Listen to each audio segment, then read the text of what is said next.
new Intel Centrino 2 likes to stay unplugged, just like you. Find out how at Intel.com. The time that I started really writing children's stories was soon after writing the Joy Luck Club. And I found that so many of the stories I wrote were through the perspective of a child who was maybe 5, 6, 9 years old, and that so many of my memories and my ideas had to do with that time in my life. So naturally, the stories seemed, being from the point of view of a young child, seemed like children's stories. The difference is they had my perspective as an older person. In order to write those stories again from the child's point of view, I had to write them again, but without thinking then that I'm going to be this older person later on. And so I took the stories and wrote them again, rewrote them. It's with a sense of freshness, with surprises more in life. And then Gretchen was the one who had the good artistic abilities by then. She knew how to turn those into pictures, and then we started working on revising and shaping this story so that it became its own world.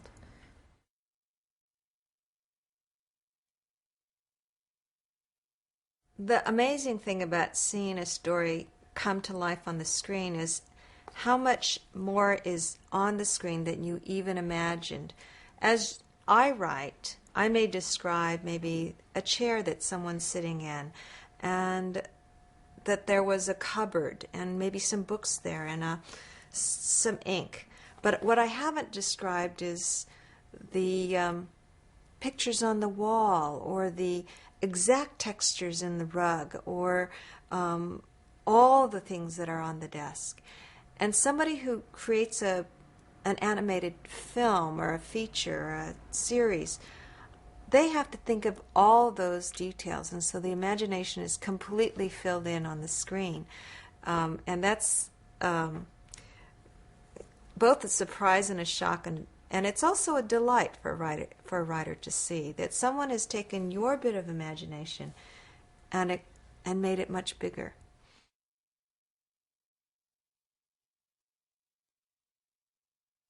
When you write a story, you're usually by yourself, and you're very quiet, and you have an idea, and you're not really sure, is it a good idea or a bad idea?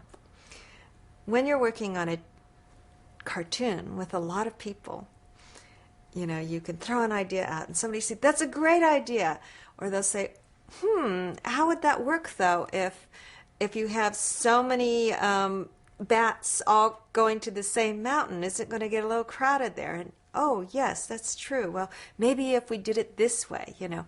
And so you have all these wonderful ideas coming together, and you have a chance of actually having more happen. There's a lot of work that happens to make a cartoon like Sagwa. You have instead of one person, you might have 1,000 people. The colors. There's a lot of research that goes on as well. What happens in China?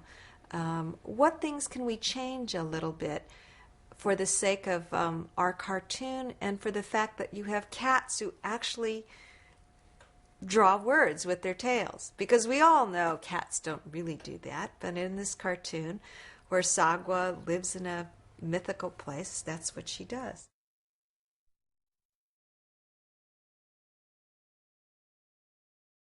I've had a lot of 12-year-old kids say to me that they have read Joy Luck Club, and I think, wow, I'm really amazed. Were those stories, did you like those stories? Were they too scary for you? Did you understand them? Were the feelings the right feelings? And I'm surprised it's for so many of those kids, they were the right stories. And it reminds me that you have to give kids the benefit of the doubt that they are smart enough to pick the stories for themselves, and that at times they are ready for those stories.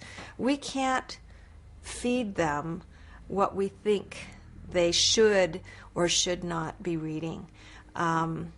There's a certain amount of guidance that we can provide, but kids will pick up stories and say, you know, this is a story about a 9-year-old, Jane Eyre, for example. That's a story that we read as adults, but a 9-year-old child with the right reading skills can find that enormously satisfying.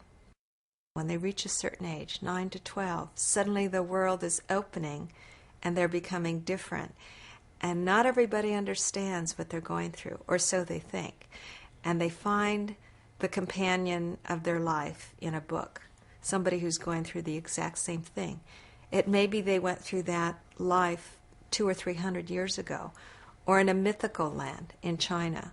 But it's the same. There you have somebody who is speaking to you.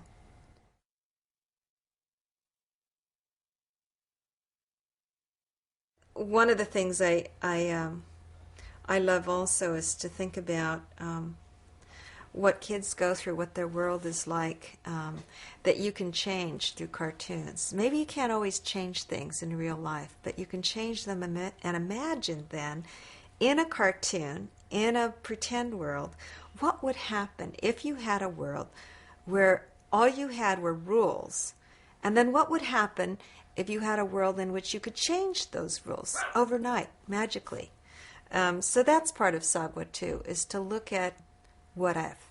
What if we had a world that was like this? What if animals could tell us certain secrets in life? What would we learn from that?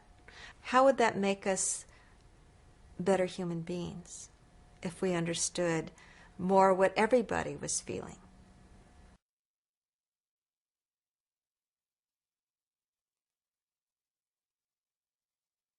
I see the stories, some of the stories come through in my family. We have family reunions on a regular basis. We had one yesterday, what we call a pot sticker party, and we make these Chinese dumplings that my mother used to make, and that's our way of saying we miss my mother because no one in the world could make pot stickers the way she could. So we're all around there making these pot stickers and talking about stories. We talk about stories about her. My niece was there. My nieces, both of them. And in fact, when I wrote the story of Sagwa, I read the story to them to make sure they found it interesting, that they could, I'd say, well, what's going to happen next? And they could make guesses. And then I knew that they could follow the story. They're a little bit older now, and one of the nieces, she's now 10 years old, and she said she felt very sad because she couldn't remember her grandmother, her Habu. She remembered only that her grandmother gave her cookies. And I said, well, that's something very special to be able to remember that your grandmother gave you cookies, because it wasn't just a cookie. A cookie is an expression of love, of saying I love you. And they were probably very special cookies. Maybe she saved the cookies for you. So we talked about that a lot. But she also thought it was important that she be able to hear other people's memories, those who could remember who her grandmother had been, and she would listen and remember those. So to me, that's a story about a girl who's older, who's 10 years old, who can't remember something but wants to have a memory right there, you know. The stories are everywhere. I mean, because really they are just life, ordinary life all around you.